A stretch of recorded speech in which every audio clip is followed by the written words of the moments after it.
السلام علیکم ورحمۃ اللہ وبرکاتہ۔ الحمدللہ والصلاة والسلام علی رسول اللہ وبعد۔ اعوذ باللہ من الشیطان الرجیم، بسم اللہ الرحمن الرحیم۔ ولا تتبع الهوى فيضلك عن سبیل اللہ۔ محترم سامعین و سامعات، اللہ رب العالمین نے ایک انسان کو اس دنیا میں اس لیے بھیجا ہے تاکہ وہ ایمان لے کر آئے اور نیک اعمال کرے، وہ آخرت کی تیاری کرے، اللہ رب العالمین کی پسندیدہ اور اللہ کے بتائے ہوئے راستے پر چلے۔ لیکن ہم دیکھتے ہیں سماج میں کہ ایک بہت بڑی تعداد ایسے لوگوں کی ہے جو ایمان سے ہٹ کر کفر کے راستے پر چل رہے ہیں، شکر گزاری کے بجائے ناشکری کی راہ پر چل رہے ہیں، محنت اور کد و کاوش کے بجائے انتہائی کاہل اور لاپرواہ زندگی گزار رہے ہیں۔ لوگ لذتوں کے پیچھے پڑے ہوئے ہیں، آخرت سے غافل ہیں۔ ایسا کیوں ہے؟ اس کی بنیادی وجہ یہ ہے کہ ایک انسان اپنے نفس کی خواہشات کو پورا کرنے کی وجہ سے اور اپنے نفس کی جو چاہتے ہیں، اس کی جو آرزویں ہیں، اس کو پورا کرنے کی وجہ سے، اس کی اتباع کی وجہ سے انسان راستے سے بھٹک جاتا ہے۔ اگر ایک انسان یہ چاہتا ہے کہ وہ اللہ کی جنت میں داخل ہو جائے، وہ صراط مستقیم پر چلتا رہے، وہ صراط مستقیم پر قائم رہے، ثابت قدم رہے، تو کرنے کا جو سب سے بڑا کام ہے وہ یہ ہے کہ ہم اور آپ اپنے نفس پر کنٹرول کرنا سیکھیں، اپنے نفس کو اس کی خواہشات کے ساتھ روکنے کا ہنر جانیں۔ اگر آپ اور ہم یہ سیکھ لیں کہ اپنے نفس کو کیسے روکنا ہے، اس کی خواہشات کو کیسے مینیج کرنا ہے، تو انشاءاللہ ہمارے لیے ہدایت کا، خیر کا، بھلائی کا، صحت کا، سعادت کا، سلامتی کا ایک راستہ کھل جائے۔ اسی لیے اللہ رب العالمین نے قرآن کریم میں اپنے نفس کو اس کی خواہشات سے روکنے کی تعلیم دی اور ایسے شخص کو جنت کی بشارت سنائی ہے جو انسان اپنے نفس کی بری خواہشات پر کنٹرول رکھتا ہے، اسے روکنا جانتا ہے۔ اللہ رب العالمین نے ارشاد فرمایا وَأَمَّا مَنْ خَافَ مَقَامَ رَبِّهِ وَنَهَى النَّفْسَ عَنِ الْهَوَىٰ، کہ جو شخص اپنے رب کے سامنے کھڑے ہونے سے ڈرے اور اپنے نفس کو اس کی بری خواہشات سے روک دے، تو ایسے آدمی کا ٹھکانہ اللہ کی جنت ہے۔ لیکن اس کے بالکل برعکس اللہ رب العالمین ایسے شخص کو سب سے بڑا گمراہ قرار دیا ہے جو بغیر اللہ کی ہدایت کے اپنے نفس کی خواہشات کے پیچھے پیچھے چلتا ہو،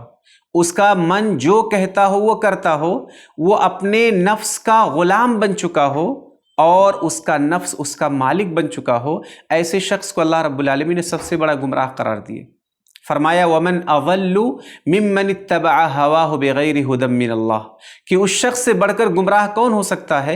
جو اللہ رب العالمین کی جانب سے ہدایت کے بغیر اپنے خواہشات نفس کی اتباع کرتا ہو۔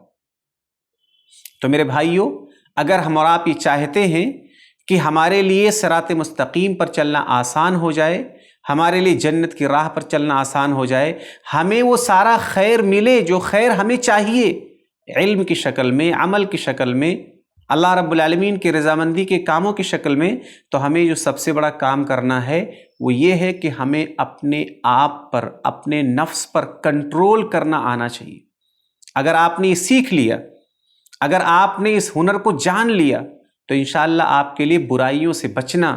فتنوں سے بچنا اور خیر کے کام کرنا بہت ہی آسان ہو جائے گا۔ اللہ رب العالمین نے قرآن کریم میں حضرت داؤد علیہ السلام کو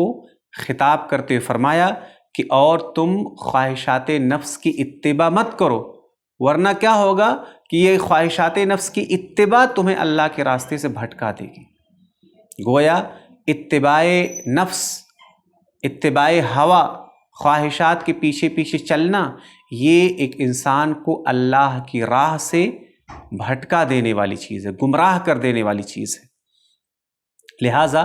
ہم اور آپ اگر اس کو تفصیل سے دیکھنا چاہیں تو ہم اور آپ اس پر غور کریں تو پتہ چلے گا کہ ہمارے عقیدے کے جو معاملات ہیں، جو عمل کے معاملات ہیں، جو صحت کے معاملات ہیں، سب کے پیچھے جو بڑا سبب اور بنیادی وجہ ہے وہ یہ ہے کہ ہمیں اپنے نفس پر کنٹرول نہیں ہے۔ ایک انسان کو علم کی ضرورت ہے، عقیدے کا علم سیکھنا ہے، وہ نہیں سیکھتا ہے۔ کیوں؟ کیونکہ علم کے لیے جو مجلسیں لگتی ہیں، اس میں بیٹھنا، اس میں پڑھنا، محنت کرنا، یاد کرنا، اس کو سمجھنا، اس میں جو مشقت ہے نفس کو پسند نہیں،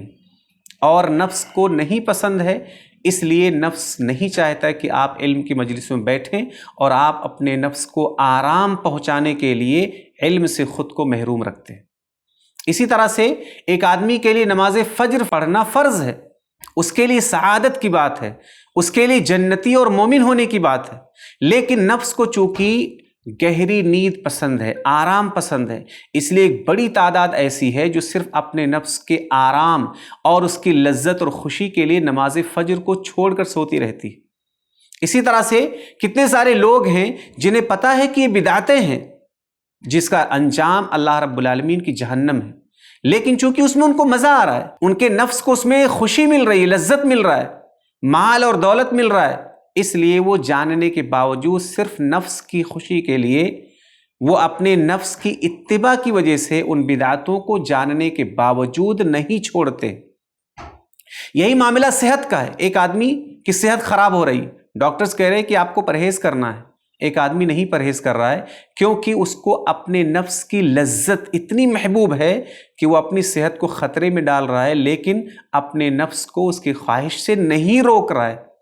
تو میرے بھائیوں، جو سیکھنے کی چیز ہے وہ یہ ہے کہ ہمیں اپنے نفس پر کنٹرول کرنا، اپنے نفس کو روکنا، اپنے نفس کو ایسی چیزوں سے روکنا جو آپ کے دین کے لیے، آپ کے آخرت کے لیے، آپ کے عقیدے کے لیے، آپ کی صحت کے لیے نقصان دہ ہے، ہمیں اسے روکنا آنا چاہیے۔ اور یہی بہادری ہے، یہی سمجھداری ہے، یہی سعادت ہے، یہی کنٹرولنگ آپ کے دنیا اور آخرت کی بھلائی کو پانے کا ذریعہ ہے۔ اللہ تعالیٰ سے دعا ہے کہ اللہ رب العالمین ہم سب کو اپنے نفس پر کنٹرول کرنے کی توفیق عطا فرمائے، اور ہم سب کو وہ صبر عطا فرمائے جس کی وجہ سے ہم اپنے نفس کو روک کر کے ہم اپنے آپ کو اللہ کی راہ پر، اللہ کے دین پر، خیر کے کام پر چلا سکے، ثابت قدم رہ سکے۔ آمین۔ السلام علیکم ورحمۃ اللہ وبرکاتہ۔ ایسے ہی فائدہ مند اسلامک ویڈیوز دیکھنے اور منہج سلف پر کتاب و سنت کی تعلیمات کو عام کرنے میں ہمارا تعاون کریں، تاکہ آپ کے لیے ذریعہ نجات، جنت کے حصول کا سبب، ساتھ ہی مال میں برکت و اضافے کا ذریعہ بھی بنے۔ آمین۔ جزاک اللہ خیرن۔